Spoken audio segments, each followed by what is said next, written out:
Bonjour à tous, aujourd'hui nous allons parler de Comancheria de David Mackenzie, avec dans les rôles principaux Jeff Bridges, Chris Pine, Ben Foster, Jill Birmingham, Marina Ireland ou encore Katie Mixon. L'histoire est celle de deux frères un peu bracassés qui, à la mort de leur mère, vont braquer des banques pour rembourser le prêt que celle-ci a effectué avant sa mort. Nous suivons en parallèle l'histoire des deux flics un peu bracassés qui sont mis sur cette affaire et qui vont les courser à travers tout le Texas. On va tout de suite expédier mon avis parce qu'en fait, mon avis c'est clairement pas ce qui compte le plus, hein.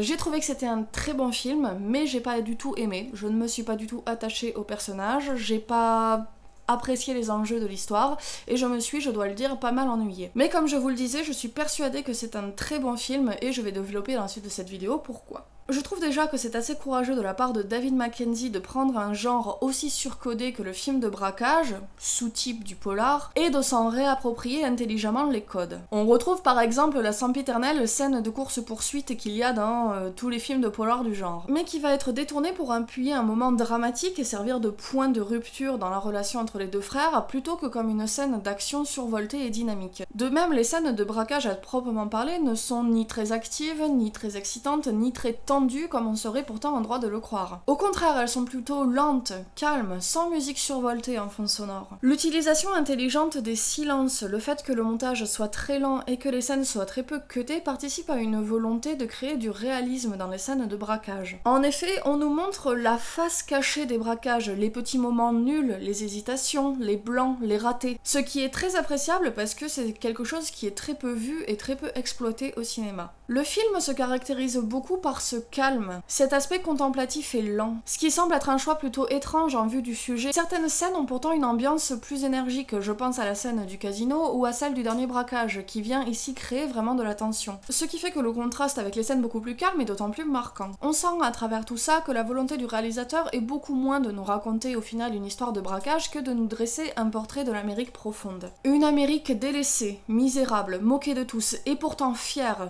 de la fierté de ceux qui ont tout perdu. Et l'aspect contemplatif du film prend ainsi tout son sens si on le réfléchit sous cet angle-là, car il permet d'iconiser et de sublimer cette Amérique pourtant enraillée. Le film emprunte ainsi beaucoup au code du western aussi, ce qui permet de rendre vraiment ces personnages intemporels, fiers et intouchables, comme des icônes à la John Wayne. On pensera aussi bien sûr au western dans les plans des paysages qui s'attardent sur les steppes arides, souvent accompagnés d'une musique extra-diégétique calme et douce, filmée au final avec tant de poésie et d'amour qu'elles en deviennent sublimes. C'est peut-être aussi cet aspect western qui donne à ce film cet aspect daté, ou plutôt hors du temps. Sans quelques repères temporels précis comme la présence d'internet ou certaines marques de voitures par exemple, on pourrait réellement se situer dans du passé ou dans du futur sans qu'on sache réellement où se situer. Un peu comme si cette région du monde ne vivait pas sur le même repère temporel que le reste. Le réalisateur pose un regard plein de compassion et d'empathie sur le Texas, mais sans pour autant être naïf. Ce n'est ni idyllique ni parfait, et la violence et la misère sont omniprésentes. Le racisme est aussi très ancré, et l'idée d'avoir mis dans les personnages principaux un Indien permet réellement de parler de ces difficultés-là et de revenir sur le génocide des Amérindiens de manière intelligente. La force du regard du réalisateur, c'est réellement de ne pas juger ces personnages, ni leurs actes, ni leur passé, ni leur futur. En se servant de toile de fond de cette lourdeur, de cette pesanteur de la misère qui semble enfermer les personnages dans des destins desquels ils ne peuvent échapper, il nous aide aussi à mieux appréhender les choix et les actes de certains personnages qu'il serait pourtant très facile de juger de haut quand on est extérieur à tout ça. Car la trame de fond de Comancheria, c'est bel et bien de savoir comment se sortir d'un inconscient social. Comment réussir à casser une machine qui oppresse depuis des années. Comancheria, le titre de film, c'est la terre des Comanches, indiens qui se sont fait déposséder de leur terre par les colons américains.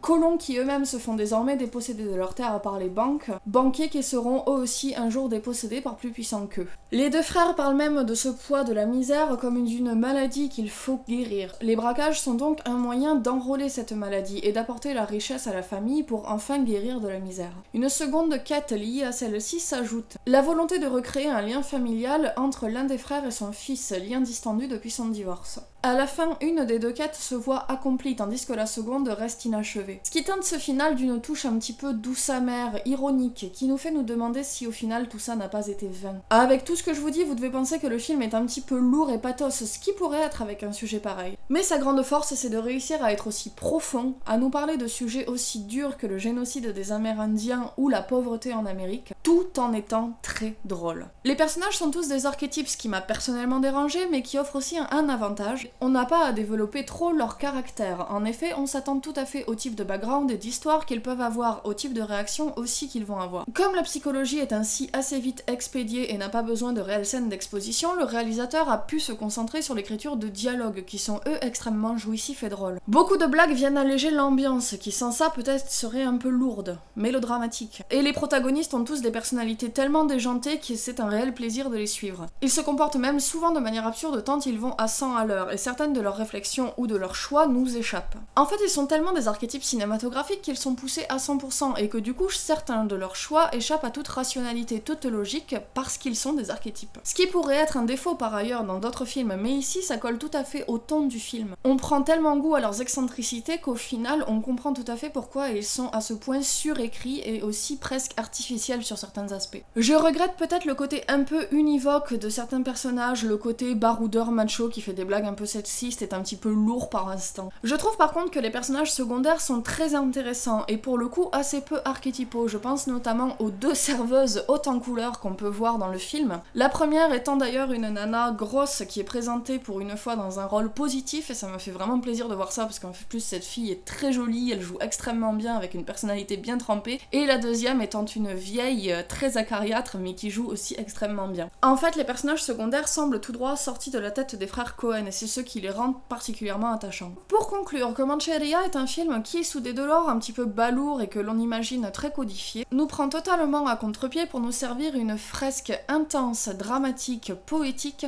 sur une Amérique délaissée, qui se replie sur son racisme, son ignorance et sa peur pour ne pas sombrer dans un monde qui la laisse totalement à part dans sa misère. Ce film transpire une empathie folle qui ne juge jamais et nous amène vraiment à regarder au-delà des apparences et à ne pas regarder le monde sous un regard trop univoque. Il ne surplombe jamais son sujet et a l'intelligence de nous faire aimer ces personnages pour qui cette misère est un pain quotidien. Voilà, mon avis sur Comancheria est terminé, j'espère que ça vous aura plu. N'hésitez pas comme d'habitude à me suivre sur Facebook si vous voulez être au courant de l'actualité de la chaîne, à vous abonner si ce que je vous propose vous plaît, et comme d'habitude je vous dis à la prochaine pour une nouvelle vidéo.